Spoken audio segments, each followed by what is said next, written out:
Cent podcast. All right, here we are, live on You Deserve a Drink. This is Matthew, coming in again with the main man, Rizzle. Thank you, man. Happy to do this once again, and excited. We were both kicking around the idea of what to focus on this week. And you mentioned Slunk's post, and I can't believe it wasn't on the forefront of my mind, too, about being forever alone in crypto. And I'll tell you why it resonated with me, but I'm interested, since you brought it up, do you mind telling me what struck you about that post? I think it's a really beautiful encapsulation of where the crypto space is at in general, but then also what Cent is in relation to what crypto is right now. So Cent being this social network built on top of the Ethereum network, which is a part of crypto and a singular network in the huge crypto space. There's a lot of exciting aspects that intrigue a lot of people. For me, it was the programmable aspect of the money. But if you look at the grand scheme of things, the number of people that are excited about crypto, about Ethereum, is minuscule compared to the mainstream. And forever alone in crypto is just that recognition of, there's a lot of people that are super passionate and really fell down the hackneyed rabbit hole of what crypto is. And then in our small little niche of crypto of what Cent is, but it's still early days. It's still this really, really small community. That said, the response to that post by Slunk and just the outpouring of super thoughtful replies by the Cent community is the other side of that coin. It's we may be small, but we're fucking passionate as hell. If we're the only people in our real life circle that are really into this, we'll just band together in this crypto world. We'll start pooling our money. We'll start voting with our money for what we think is cool. And we'll start making these amazing offshoot economies, which we can start to see in crypto art. And I just see that post as being everything in that sense. Dude, I agree with you. And I fucking hate being the crazy Bitcoin crypto guy. Amongst my circle of, my social circle, my family circle, to the extent that I don't even try and talk about it anymore. And that post really got me thinking too, because I'm no wonder Cent has struck such a chord with me. And I guess I didn't even put it into such a larger context for myself. But I'm dude, a place where I can meet other crazy crypto people who are have been marginalized with their interest by their, groups of friends and family and everything. And for me, it's very frustrating because, I'm no dummy, man. I have done fine in my career. I have an advanced degree and everything, and always functioned under this assumption that if I can make a thoughtful argument for or against something, I've earned the right for people to take me seriously. And that's absolutely false. It's and I really thought, okay, 2017, the big run up came, and I was finally, right? It lends some credibility and some legitimacy to all the shit that I've been talking about all this time. And that ended up being a very frustrating and somewhat depressing, to be frank, experience for me, because I thought that was going to be the moment where everyone sees, right? Everyone sees the power of this thing. And in a weird way, I feel like it almost made it worse. And I don't know, man. So you've mentioned before, so you're not totally forever alone. You're mostly forever alone, right? You got a couple people at work or something who got you into it. I don't know if they're main acquaintances of yours, but do you have people in your personal life that you can actually have a coherent conversation about this stuff with? Yeah, so my former company, my buddy, he was the one that got me into Ethereum and into crypto in the first place. And before that, we had a small circle of friends that we would talk about this all the time. But now where I'm at in real life, I'm the only one that has this passion. So I need to meet up with my buddy at the bar or whatever before we can really get into this in real life anymore. So again, I'm sort of alone forever. But looking at the replies, I really liked what Okami said. OKAMI. They equated where we're at right now with crypto with where they were at on the internet back in 1996. When they were just getting online, there were some websites, but a lot of the sites were janky or just amateurish looking, and the usability was super, super low. But some people really, really saw the value, right? And I feel if you look at the broader context of crypto, with DeFi starting to pop up with the compound, pulled together, some of these cool little projects that are starting to gain some traction. Add to that the crypto art scene, which is starting to see some action, and some non-technical people start to get really excited. Some creatives that previously weren't crypto enthusiasts start to really see the actual value. You can start to see the resemblance to where the internet was back in those early days. And the thing that's more powerful even than where the internet was pre-dot-com boom is the fact that there's money right here already involved amongst this small group of ourselves. Once more tools or more mainstream applications come around and people are like, oh, I want a part of that. I just feel like everything that is existing right now is just going to ride the craziest wave that they've ever seen. And I'm so excited. Right now, like we're all forever alone, but like that forever part is about to end and we're about to go to like a whole nother epoch, or however you pronounce that word. I've been in this, in crypto for the long haul ever since I stumbled upon it like back in the day. And I felt like as soon as I like understood the concept behind it, I'm like, dude, this is the future, right? Like how can it not be? And I don't feel like that's like a drastic leap. I don't know, but for some reason I like bought into it right away. Again, 2017, 2018, I'm like, here we go. Finally, people are starting to get it, right? We're going to start seeing like more mainstream adoption, it being incorporated into people's lives more and more. So if you had to look into your crystal ball and predict the future, man, how far out do you feel we are from my mom or someone who's always like, oh, that's very interesting what you're doing with the Bitcoin stuff or like whatever, they have no idea what they're talking about. How long do you think before like the average person out there is down with the concept, like sees it for what it is? I mean, you think we're going parabolic and we're going to be there in a year and a half? Do you think we're like 10, 20 years out? Or what are your thoughts?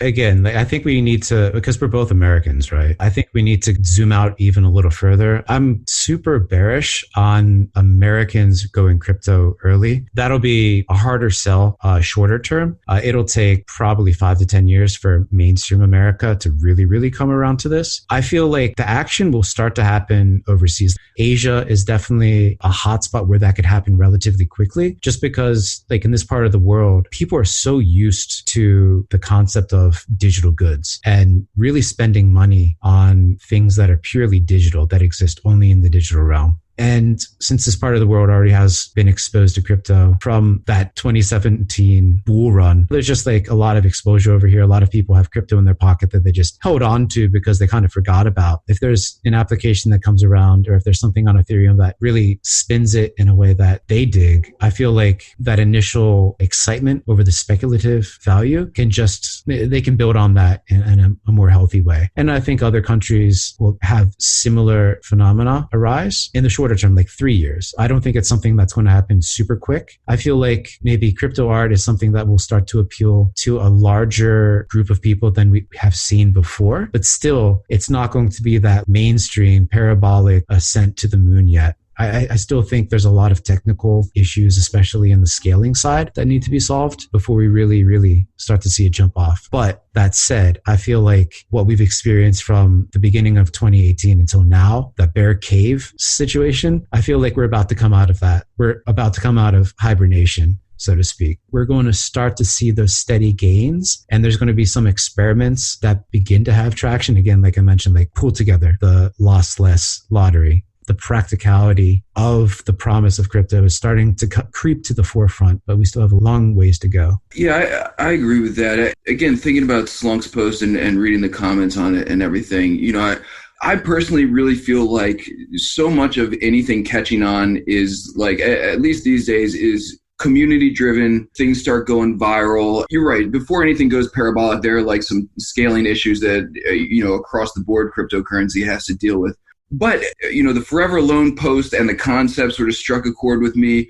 And that being part of the reason that I was drawn to Cent in the first place struck a chord with me. And I think about like our previous podcast that in the comments, and LibG was saying that he got a kick out of the podcast and was sharing it with his friends and everything. And I feel like that's what has drawn me to Cent, because I really feel like Cent's got something going here. Like the small niche within a niche community can sometimes become very powerful if like the nucleus of people are, in it together. And, I feel like that's why we clicked. I'm like, dude, thank God I finally got someone to talk to who actually knows what they're talking about, like my long lost crypto brother or something, because I know I've told you before, man, my wife, she indulges me, but she's like sick of hearing my shit, and I can't blame her, but otherwise it's me and you and Cent and the people who are there that have sort of filled that vacuum and that void for me that I've been so passionate about for so long. And to take this conversation like on a slight tangent, a few weeks ago, M-Shep17, I want to say 14, reached out to me because he's trying to get this Cent fantasy football league going. He ended up filling up the league, and I don't think he's posted in a little while with updates about it. But the concept behind like in-house Cent community things that don't necessarily have to do with crypto, I'm like, dude, I really like that. That's how like shit goes viral beyond crypto, because then people are just in a fantasy football league and they got something in common with other fantasy football league players, which in America is absolutely a massive cultural phenomenon. And so I'm like, that's how other stuff starts, other people who are on the fringe start getting pulled into and interested in stuff like that. And so that just got me thinking about like community building in general and stuff like that within the crypto community. I wanted to throw the question your way. Have people done stuff like that on Cent before, or like sort of break off into factions and do stuff outside of Cent together while still being within the Cent community, so to speak? So the example of M-Shep17 doing that fantasy league thing and him having the success that he's had to kind of fill that was kind of eye-opening, because there's previously been like some failed starts at trying to jumpstart a book club and things like that within the community. And I just don't think that the community was at a proper size or a proper composition. I don't think like the form factor of like a book club was the right thing at the time. So like for those reasons, it didn't take off. But with something like fantasy football, where there's money and like we mentioned, like there's like a constant obsession behind it, like to keep up and to make sure that your roster is set, that you're making the trades and looking at the trade pool and like the waiver pool, whatever. There's that kind of obsessive factor behind it that is a really nice analog with what people that are like, if not obsessed, closely monitoring the crypto space have, right? So like people like us, we are definitely down the rabbit hole of crypto. People would, from the outside, could potentially say we're obsessed, but like, as you know, we have a lot of different interests. Our days are really busy, and we have work outside of what we do on Cent. So we have these other interests. And for example, like this fantasy football thing, parts of these other interests of ours are able to find a voice on Cent. It's like a natural fit. And it begins to prove out the fact that people that are obsessed with crypto aren't just obsessed with crypto. They actually are real people and they have other interests. And then other people who weren't into crypto from the beginning, but had that stereotyped perception of crypto being this like really singular, nerdy, Aspergery kind of phenomena, they'll start to like have those preconceptions broken. And then they'll be like, oh, like I like fantasy football too. Or, oh, I like music. That music blog from Zubs looks pretty cool, where people are sharing their like playlists and making some money off of it. That's where I feel we need to go as a community. We need to start breaking off from this like crypto as this sociological phenomenon that's going to change the world, which it will, into I love fucking fantasy football, and this crypto community is a natural home to something that's benefits from this obsessive, constant analyzing and group-based participation. The fact that you pointed out what M-Shep17 was doing and I hadn't seen that, I was like, oh, fuck, that's awesome. I'm so glad I didn't miss that and I can track that. And to your point about community building, that's something that as a member of the team, it's like, okay, how can we really start to break this community out into these sub-communities that can help jumpstart and keep building upon this nucleus of incredibly thoughtful, smart, passionate people? Right, and break that out into something that will help drive this really into the future that we're all imagining. Totally. Dude, so along these lines, I think I have this really genius idea. I'm going to lay it on you. And your job, for the sake of this podcast, is to agree with me that it's totally genius. And you can always edit it out, or you can just pretend like it never happened and let it like fizzle out or whatever.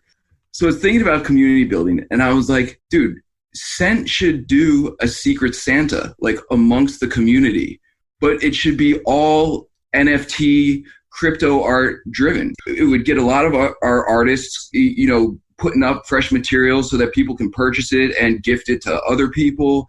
It would bring in an influx of posts for people saying like, oh, look what, so-and-so sent me, by surprise or whatever for my Secret Santa.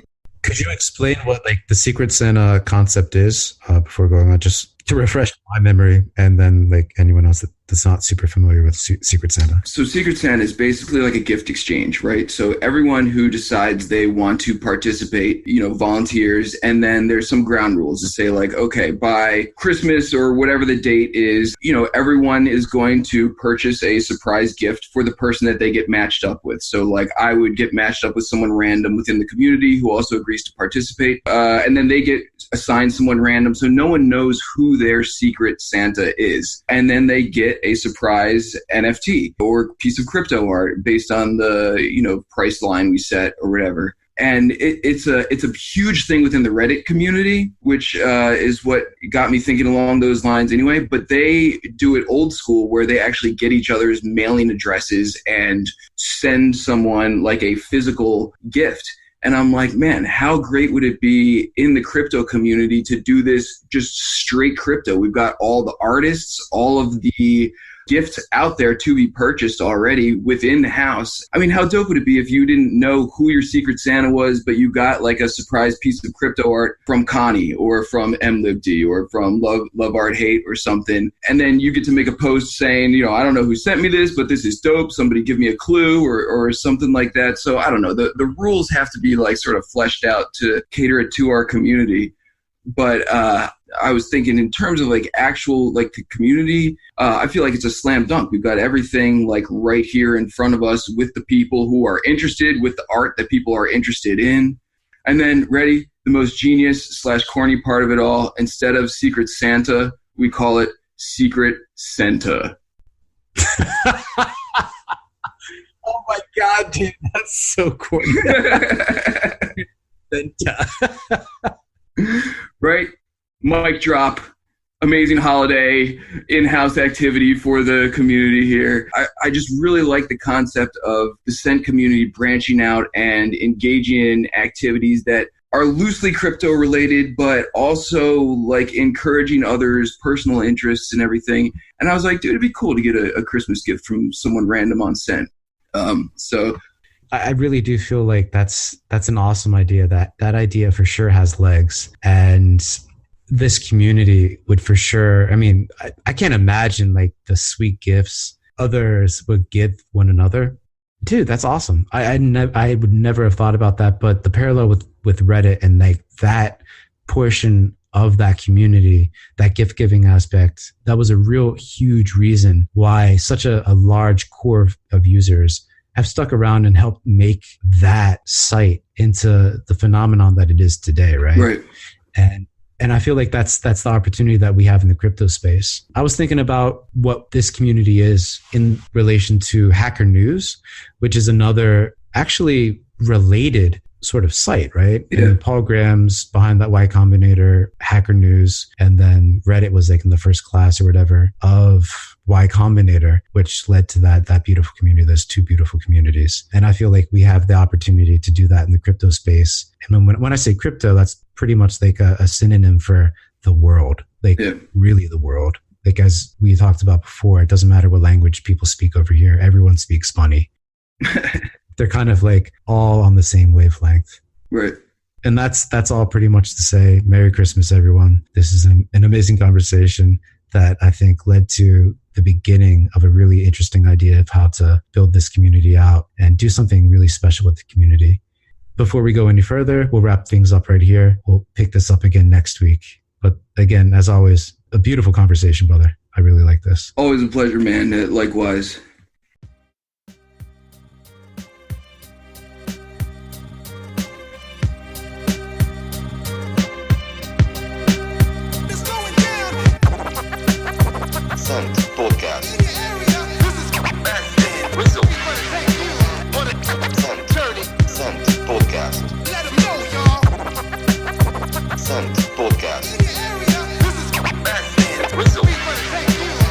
Centa.